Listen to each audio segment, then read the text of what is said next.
በቆጠቡ ኮንዶሚኒየም እየቆጠቡ የሚጠብቁን 100% ቆጥበው የሚጠባበቁን በዚህ ዓመት 100 ሺዎች ተጀምረዋል ይደርሳሉ። ሲደርሱ የምናደርገው ቅድሚያ የሚገባቸው በተለይ ደግሞ ቅድሚያ ሰጥቶ እየቆጠቡ ያሉ የህብረተሰብ ክፍሎችን ጭምር ታሳቢ ያደረገ። ሰላም ጤና ይስጥልኝ። እንደምን ቆያችሁ? ጊዜያችሁ ዛሬ ሰብታይ የሚሆነው የ1997 እና የ2005 የኮንዶሚኒየም ቤት ቆጣቢዎችን በተመለከተ ይሆናል። በዚህም የአዲስ አበባ ቤቶች ኮርፖሬሽን እያስገነባ ካላቸው ቤቶች ውስጥ በዕጣ እነዚህን አካላት አካታለሁ የሚል መረጃ አውጥቷል።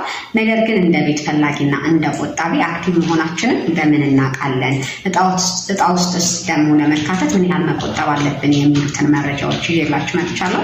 ከዛ ፊት ግን ዩቲዩብ ቻናሌ ላይክ፣ ኮሜንት፣ ሰብስክራይብ በማድረግ ቤተሰብ ትሆኑ ዘንድ ጋብዛለሁ። እንግዲህ ኦልሞስት ከ13 ዓመት በላይ በቁጥጥር ላይ ያላችሁ የቤት ፈላጊዎች አላችሁ። ነገር ግን አክቲቭ መሆናችንን ወይንም ደግሞ ሲስተም ላይ መኖራችንና አለመኖራችንን በምን ማረጋገጥ አለብን ለሚለው የመጀመሪያው ነገር ምንድነው? የምትቆጥቡበትን ቡክ ወይንም አካውንት ቁጥራችሁን ማወቅ አለባችሁ። ከዛ ደግሞ በዛን ጊዜ ስትመዘገቡ ያስገባችሁትን የስልክ ቁጥር በመያዝ ወደ አዲስ አበባ ቤቶች ኮርፖሬሽን በመሄድ ሲስተም ውስጥ መኖራችሁን ወይም ደግሞ አክቲቭ መሆናችሁን ቼክ ማድረግ ትችላላችሁ። ከቻላችሁ አካውንታችሁን እና ስማችሁን መናገር ትችላላችሁ። በዛ ማድረግ ግን ካልቻላችሁ በሰዓቱ ስትመዘገቡ ወይንም ካርዷ ላይ ያለች የስልክ ቁጥር አለች። ያችን ቁጥር ስትሰጧቸው ሲስተሙ ላይ መኖራችሁን እና አለመኖራችሁን ሊያረጋግጡላችሁ ይችላሉ ማለት ነው። ስለዚህ በዚህ ዕጣ ውስጥ እካተታለሁ አልካተታለሁ የሚለውን ነገር መጀመሪያ አክቲቭሊ እየቆጠባችሁ ነው ወይም ደግሞ ሲስተም ውስጥ ተካታችኋል የሚለውን ማረጋገጥ ይኖርባችኋል። ይህም በዚህ መልኩ ማረጋገጥ ትችላላችሁ።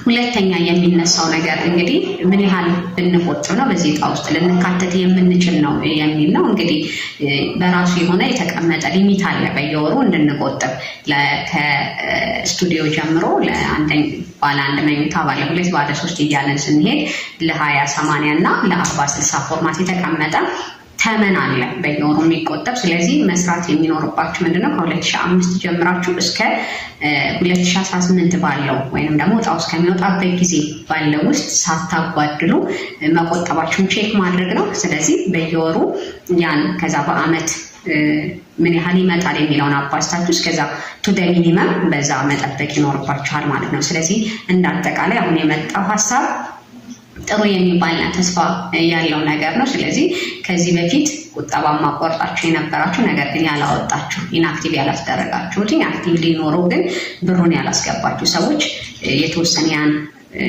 መሰረት በማድረግ ወይንም ደግሞ ከ2005 ጀምሮ አሊያም ከ1997 ጀምሮ እስከዚህ ምን ያህል ይጠበቅብኛል የሚለውን አትሊስት ሚኒመም ሪኳየርመንቱን ማሟላት ይጠበቅባቸዋል ማለት ነው። በዕጣቸው መሰረት በመመሪያው ቤት የምተላለፍበት መመሪያ ቁጥር 3 2011 አለ። በዛ አግባብ ቤቶቹ የሚተላለፉበት ሁኔታዎች አሉና ዕጣ ፈንታችን ምንድነው የምንለው? ቤት እየለማ ነው ያለው። ከዛ ቤት ውስጥ ተጠቃሚ እንደሚሆኑ 97 ብቻ ሳይሆን 2005ም ጭምር ተጠቃሚ የሚሆኑበት ስራ እየተሰራ መኖሩን ለማስታወስ ነው።